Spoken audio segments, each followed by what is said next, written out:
What is up, party people? It's your girl, Ellie B, back again to update you guys on what we are doing. So, as most of you know, hopefully, we went to Cairo last week. So, it's pretty much the only thing that's happened. So, I figured just do a quick little update. So, let's dive in. So, this one should be a short one unless I ramble too long. Let's just get started. So, I think my last post was on September 9th. So, after that, we had a couple days before we went to Cairo. So on, I think on the 12th, it's a Friday, we went to our Irish friend's embassy. He's a diplomat. So we went to the embassy with him and some of the people that Robert made new friends with. I digress. Anyway, excuse my zit, by the way. So we went to the Irish embassy for a Gaelic football event. Our friend Sean said, oh my gosh, just wear what you'd wear to a bar. First of all, Sean, I haven't been to a bar on purpose in ages. Secondly, what do you mean?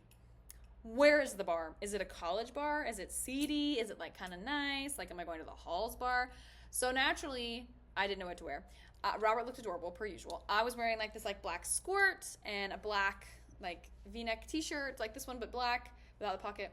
And then an overshirt that was patterned because it was hot. It was very hot and it was outside. And I roll up, and everybody else looks really nice. All the other people that we're riding with look really nice. And I'm like, oh. And they're like, oh, we just came from work or whatever. I'm like, okay, well, you guys look really fancy. I mean, my hair is wet, right? Because it's a bar. You're going to a bar. Then I get there to the actual event, and it is a full-on gala. People are in I'm not saying formal dresses, but they're in floor-length clothing. I have my legs out like a common hooer. He told us to eat beforehand because they're not serving very many food. They're just serving hot dogs and hamburgers and potato chips and french fries. Wrong. Full buffet, full dessert, breads, soups, meats, spaghettis, full on.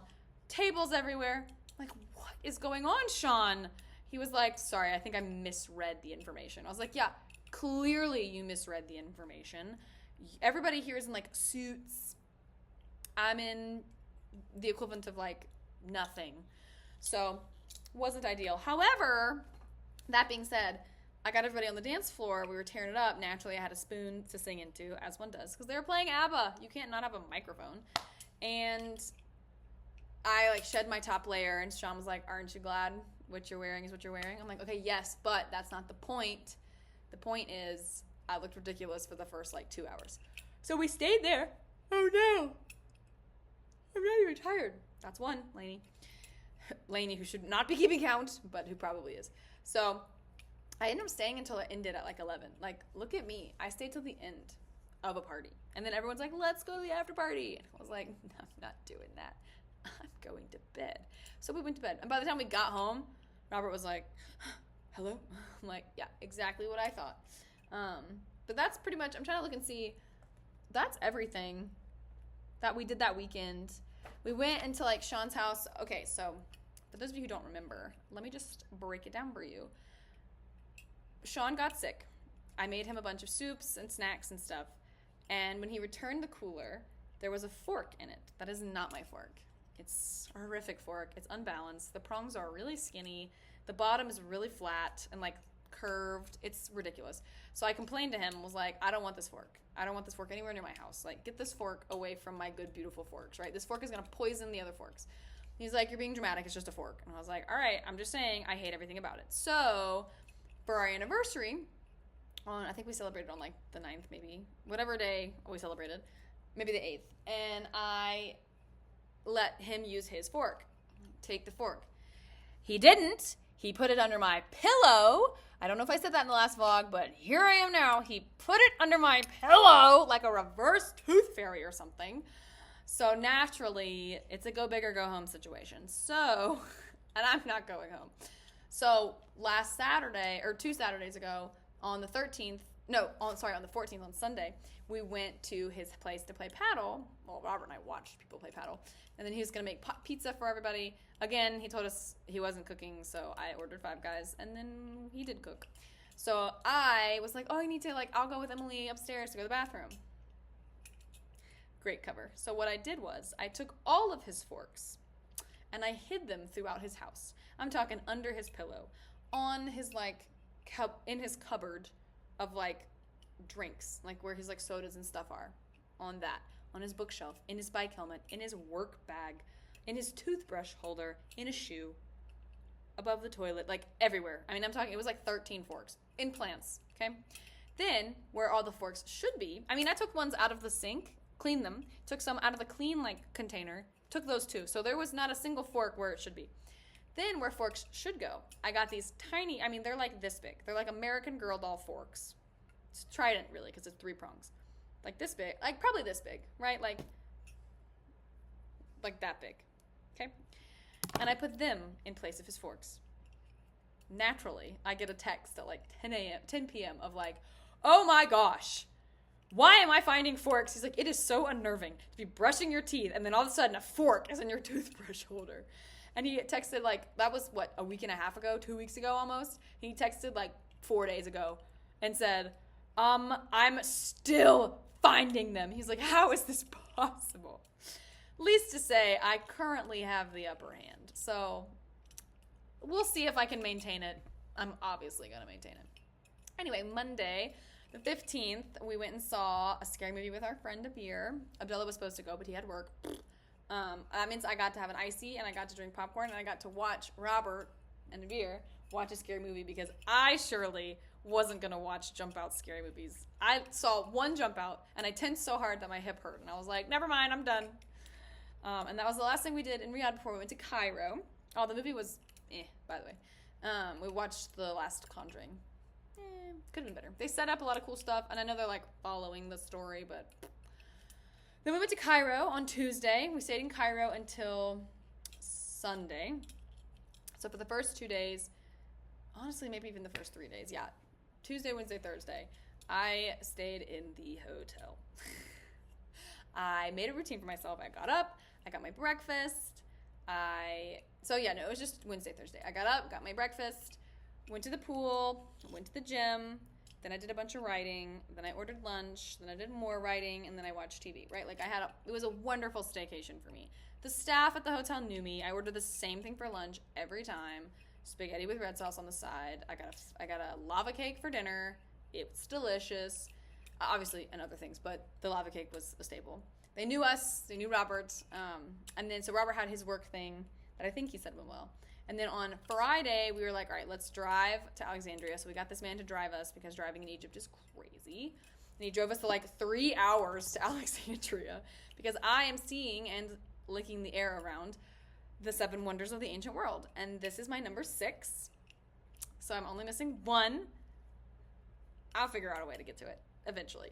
I'm only missing the Hanging Gardens of Babylon, which don't exist, but where they were, which is like how the lighthouse doesn't exist, but where it was in Alexandria, is in Iraq. So we'll see.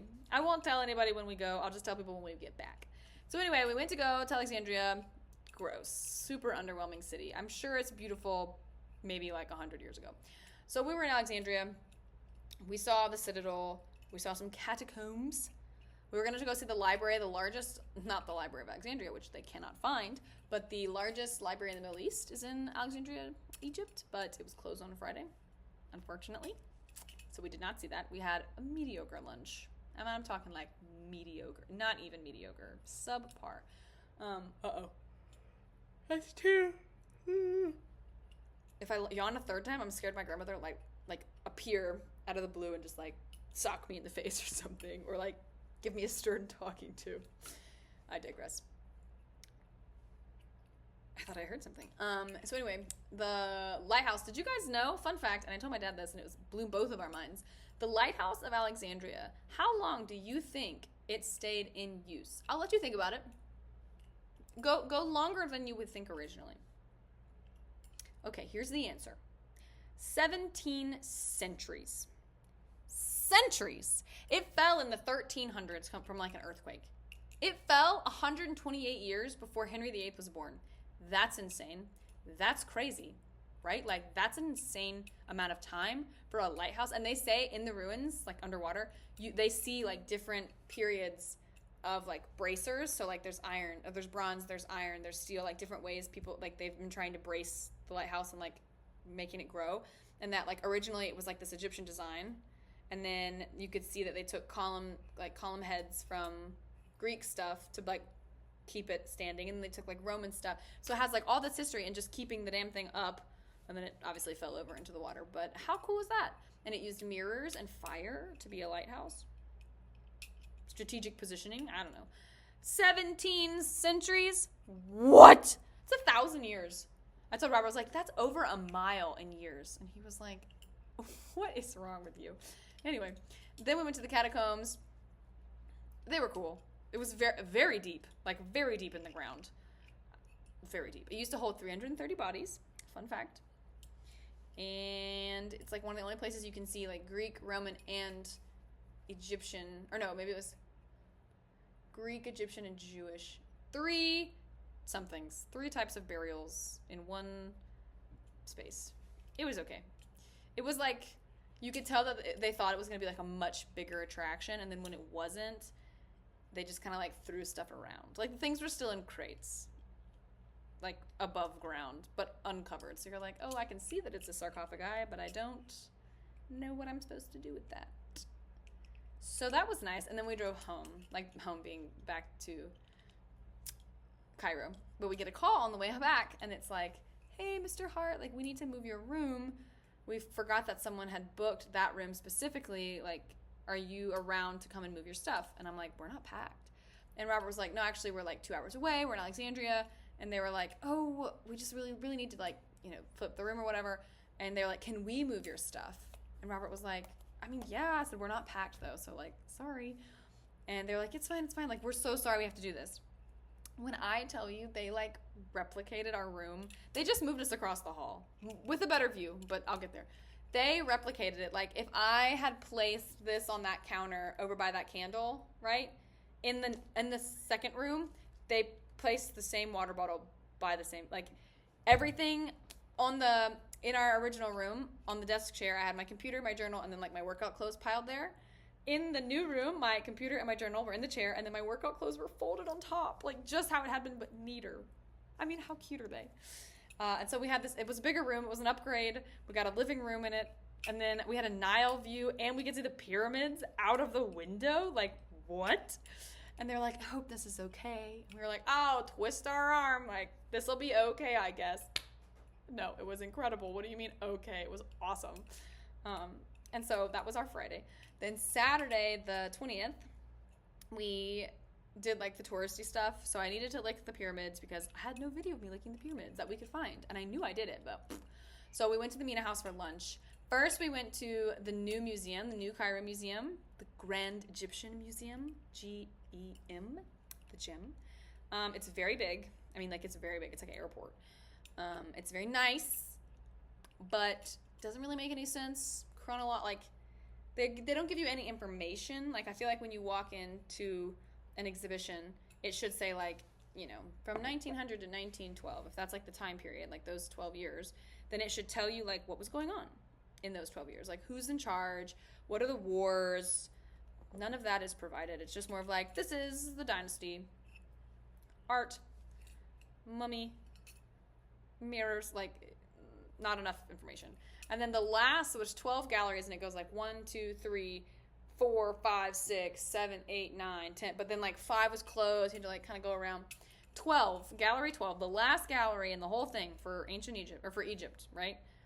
I'm guessing it means ancient Egypt. It's from 1029 BC to 430 AD.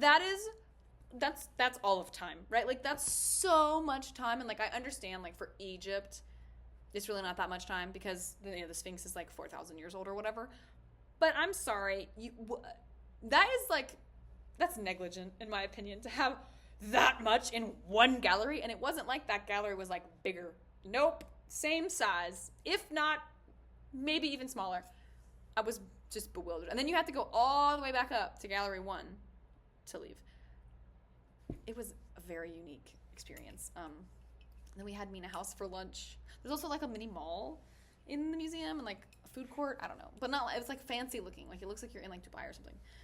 Anyway, eventually they have grand plans for the Grand Egyptian Museum, and I look forward to having someone tell me about them because hopefully, unless my dad goes, to Egypt, I will not be returning unless it's on someone else's dime, right? Like if somebody wants to have like a cruise or like get married and host everybody on a boat, great.